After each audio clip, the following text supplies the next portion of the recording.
Hey everyone, welcome to my channel Data Structures Hack. In today's video, we are gonna learn about Inorder Traversal. So Inorder Traversal is one of the three traversal types.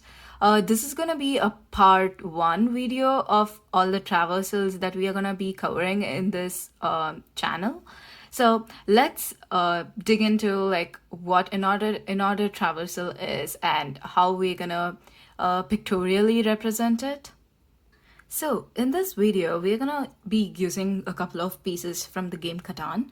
So we already know the principle of a tree. So 5 is the root node, and I'm gonna be adding in a couple of children to 5. So I'm not initially starting off with a binary search tree, but I am surely going to be using binary tree for the tree traversal. So since it's not a binary search tree, I do not need to worry where I'm putting each child into. And let me add in a few more pieces. 11 and 12. Okay, so this is how our tree looks like for now. So let us see like what an Inorder traversal would be. Okay, so an Inorder traversal would be something like, so for this 5, right, for the 5, this is the left subtree and this is the right subtree, correct? So we are gonna make sure that the left subtree is taken care of first, then the root, and then the right subtree. So this is what is Inorder traversal. So it is left subtree, then the root, then the right subtree. Okay, so is it only in the subtree? No, for 10, it's since it's a parent, I'm again gonna consider each parent as a root for this particular subtree, right? So for 10 it will be, this is its left subtree and 2 will be its right subtree. So what about 3? 3 doesn't have any right child, right? So it has only 12. So this is the left part of 3 for 3. So 12 doesn't have any more children, so this would be our first element that goes into the Inorder traversal. So I'll put it over here. So it will be 12. Then it's gonna be the root. The left is done, so it's gonna go back to the root. So it will be 3.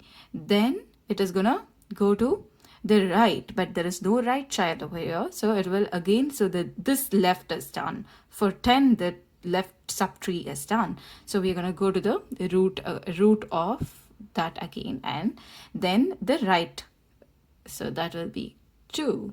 And now the whole left subtree is done for 5, so we're going to call the root again, and then we're gonna get into the right subtree. So even in right subtree, it's not like we're just gonna like put on everything, like we are again gonna follow the same principle. So 9 has 2 children. This is the left one and this is the right one, right? So we're gonna go to the left first. I'm just gonna make it like a semicircle kind of a thing. Then it's gonna go back to the, because it doesn't have any more children, it's gonna go back to 9,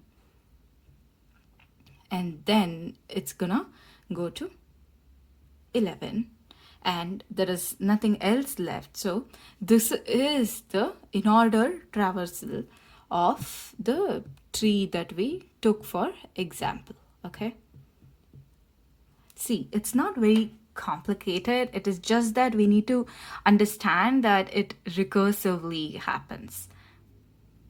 Now let us see how it is affected in a binary search tree and what would be the end result of Inorder traversal leading with. Okay, so let us again put 5 as the root node. So I have 2 over here, and I have 3, and I have 4. Okay, let me do it as 3, 2, 4. Okay, so all the ones lower than this over here, let me point them so that we know 5, like what is greater than 5. So let me put 11 over here, and let me put, sorry, let me put 9, and let me put 12 here, and I can put over here, but I don't want to like complicate the situation, so I'll just have it with a proper tree. Okay, so this is the binary search tree that I'm taking into picture. So this is a BST, because so what is the principle of binary search tree? All the left children would be lower than the root, and all the right children will be higher, like greater than the root. Okay, so let us, so since we already like went through the principle of in-order traversal, there is nothing big of a difference in the process of traversal. So again, we are going to do left, root, right. Okay, so you just need to remember this particular part to understand the traversals. So in-order traversal is always left, root, right. Okay, so over here, so 5, the first call would be like the root, right? Like root's left subtree will go into the in-order traversal. That is 3, 2, 4. And for 3, it has a left node and a right node. So the first thing that is going to go into would be 2. So there is a recursive call over here. So it would be 2. 2 doesn't have any other children. So we are going to have 2 inputted into our in-order traversal output. Okay, so that is 2. Okay, and then we go back to 2's root, which is nothing but 3.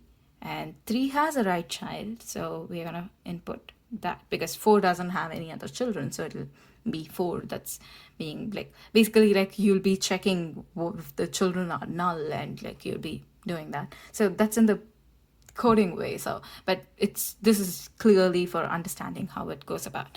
And then because all these are done, now we go back to the root, right? So that is 5. And then we're going to go to the right subtree. And right subtree has again like a left child and a right child. So we're going to go into the left child first. Left child doesn't have anything as children, so we're going to input that, and then we're going to go to the root of this 9, which is 11, and then we're going to go to the right child.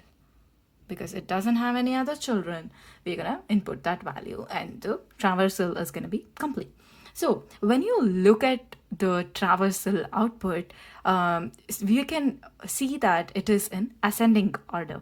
So this is the benefit, or this is the result which we are going to get by doing an in-order traversal on a binary search tree. We are going to get an ascending order output. Okay, so this is one important principle which everyone needs to know about. So if you want to get an ascending order from the tree, and if it is a binary search tree, you can do it just by doing an in-order traversal on that. Yeah, so hope you guys learned a little bit on in-order traversal. Thank you so much for watching the video.